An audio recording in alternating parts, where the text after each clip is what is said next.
Start. One, one, one. Okay.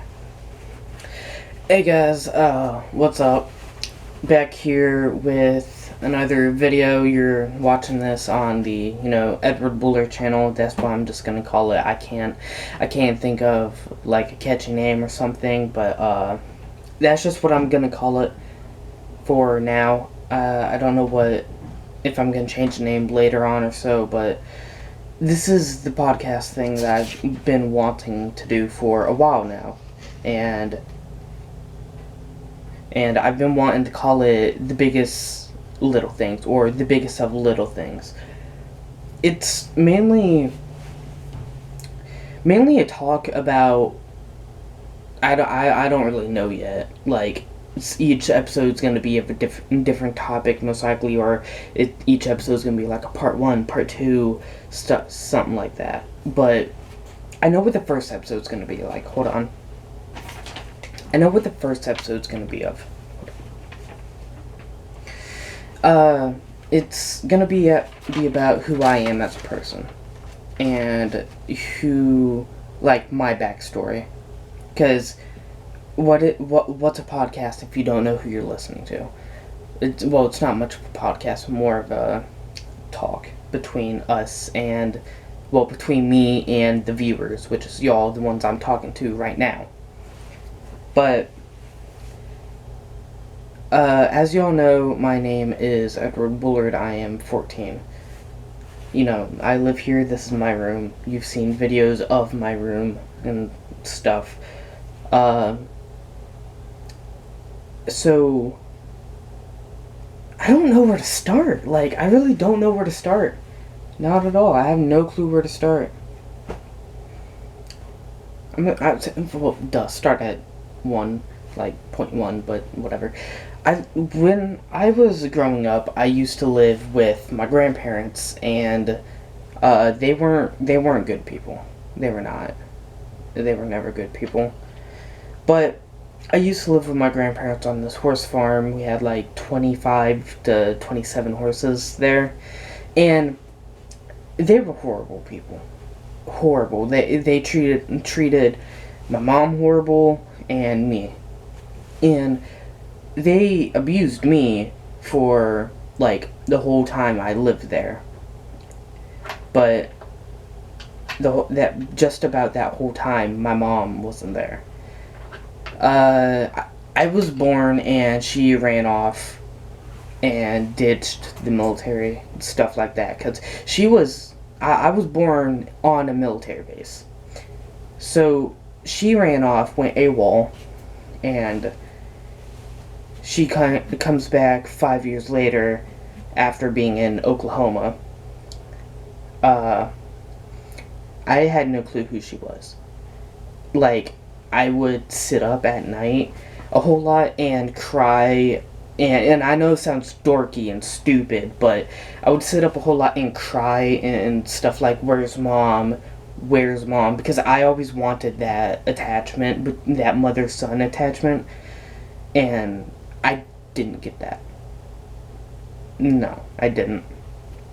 So, she came back after 5 years, like, from birth till I was 5. Well, I was 5. She came back after that time. I had no clue who she was. I had to ask the question, who are you? Why are you in my house? And I was so gullible at the time. Like, so gullible. I looked up at her and I was like, who are you? And she was like, I'm your mom. And I was like, okay. Okay. But as time went on, she got kicked out of the house. And this was like, the reason why she left the house was because my dad won me over in court between my grandparents. Like, that whole time I was living there, like, at that few years afterwards, my dad was fighting for me in court.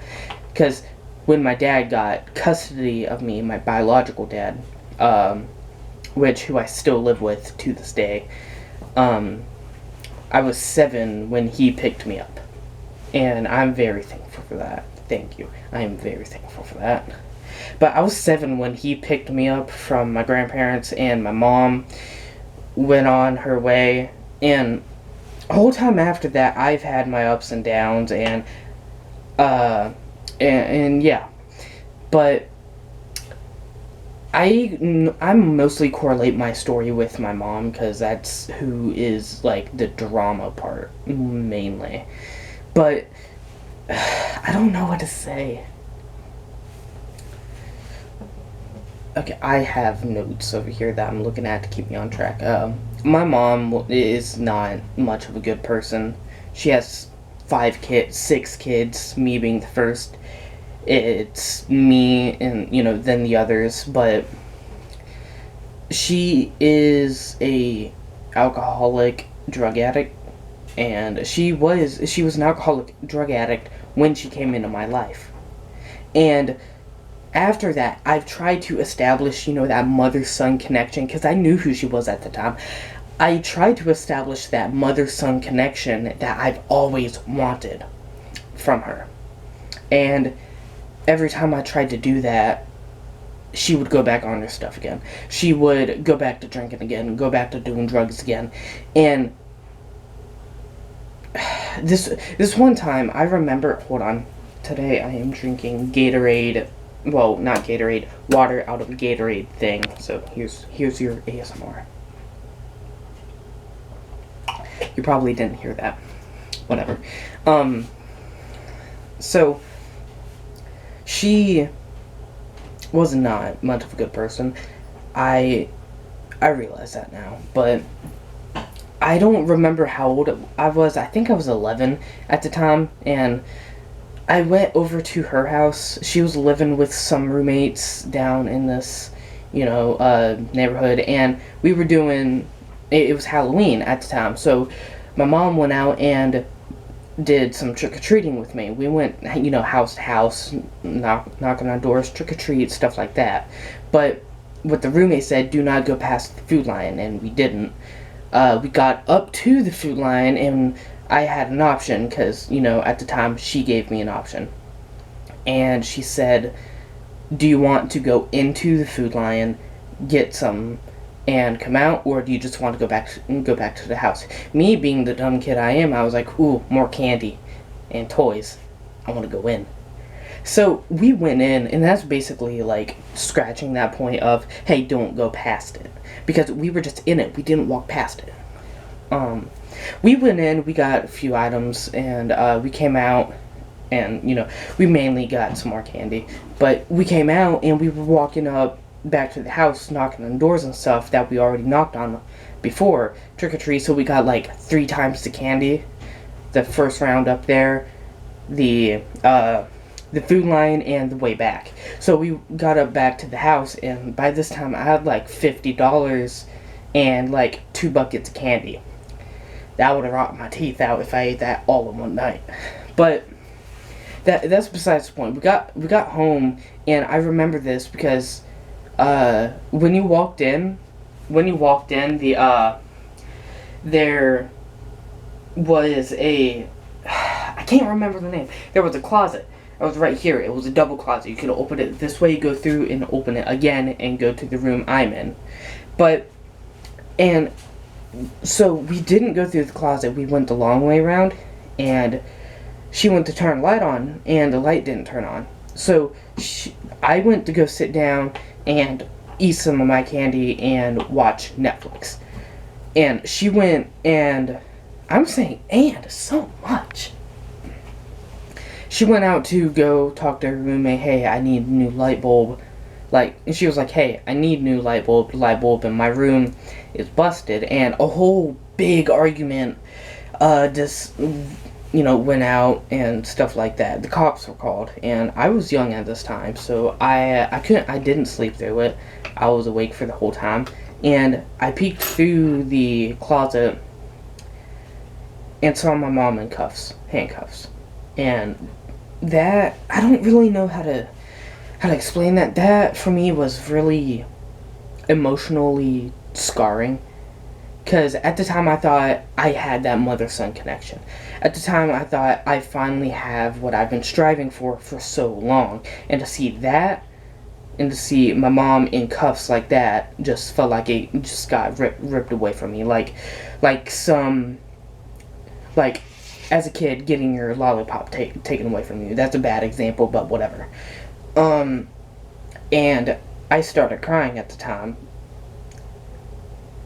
I got put back in the bed because my mom came through without the cuffs after like an hour or two.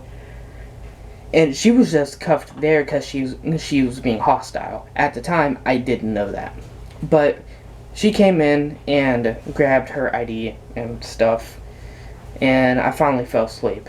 I woke up and went back to my grandparents. Well, my grandparents picked me up, and I went back to my dad's. So, and a few years ago, right now, I think I was 13 at the time. No, I wasn't 13. I'm bad with dates. I'm really bad with dates. Hold on.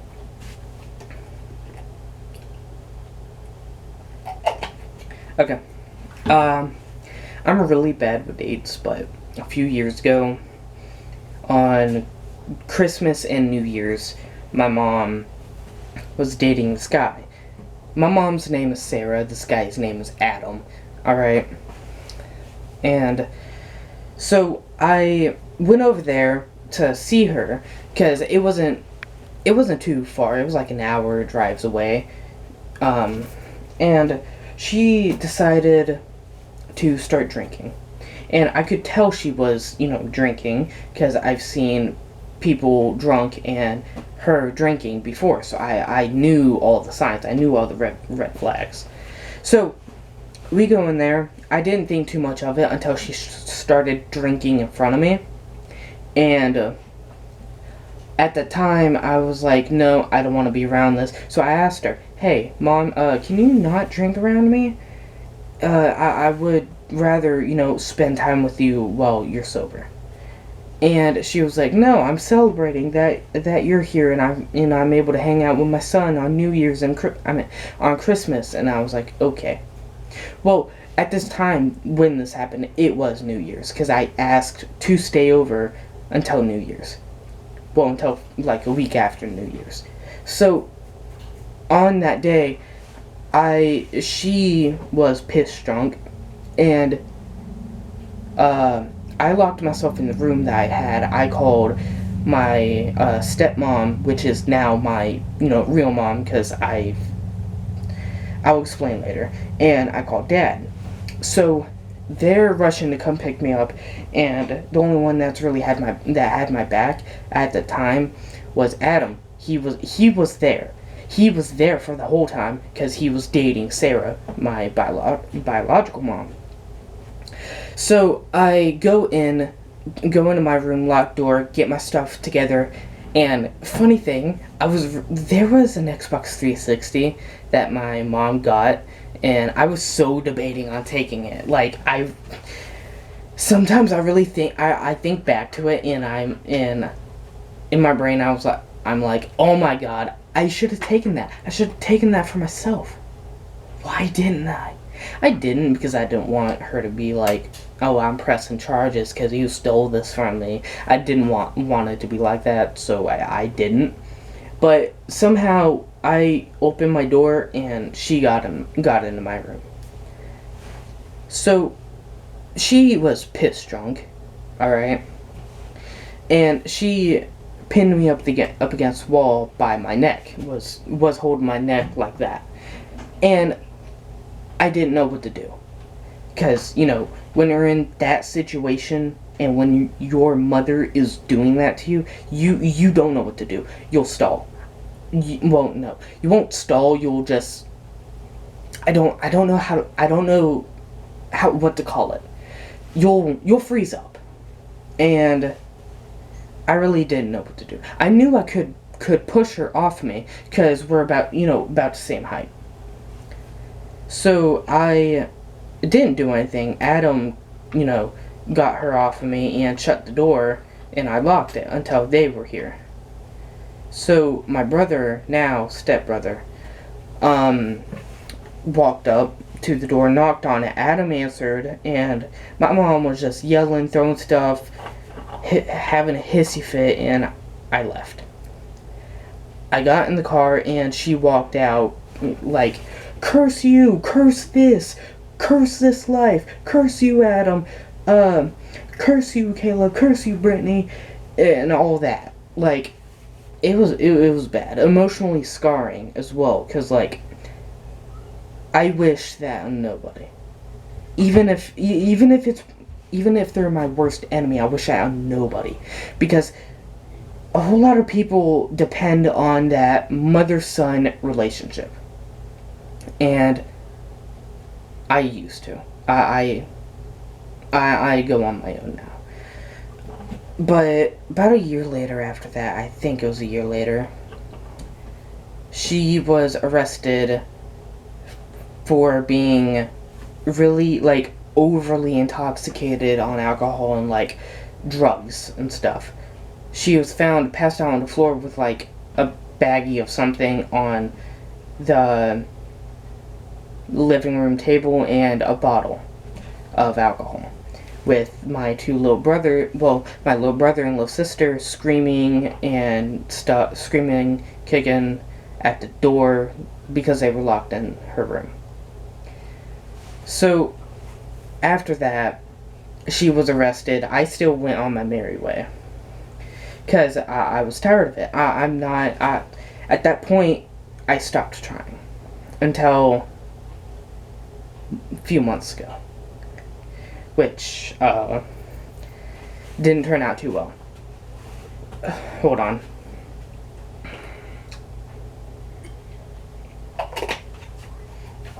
Alright. Which didn't turn out too well. We started talking online through, like, Facebook Messenger, and we made an agreement for me to get child support. The day after I asked about it, and she made a whole big scene about it. And then she finally texted Brittany, like, a few days after that, saying, Alex isn't, well, Edward, I go by Alex. Alex isn't my financial support, he's your deal, blah, blah, blah, this and that. So I was like, yeah, she moved on. She's done with me. She don't care anymore. And, sorry, I'm staring up here. And at that point, I was done. I cut ties with her. I blocked her on social media. I blocked the guy that she was dating at the time. And I was done with her. Completely done with her. I don't talk to her anymore. My mom, right now, and who will be my mom for years to come, is Brittany. She's going to be my mom for years to come. And I'm happy about that. I'm extremely happy about that. I'm extremely happy to have the people that I have around me in my life. And even if, like, per se, someone like my mom, Sarah, is being a total douche canoe because of what she did, because of how she treated me, is why I am the way I am today. So that crosses off topic 1 of my list. Time for topic 2. Current status. I'm doing good. Alright. Besides from, the casual, like, mental thing, like depression and anxiety. Anxiety strikes me every day. Mainly social anxiety. But, yeah. But the current status, I'm fine. Like, I have a whole room to myself, as you see. I'm perfectly fine. I'm warm. I'm happy. I'm happy with everything I have. Everything. And so, yeah. I'm perfectly fine. I'm happy. So happy. That crosses off number 2. Number 3, why I am the way I am. Now, this only relates to people that really know me, that, like, personally know me, like friends or family.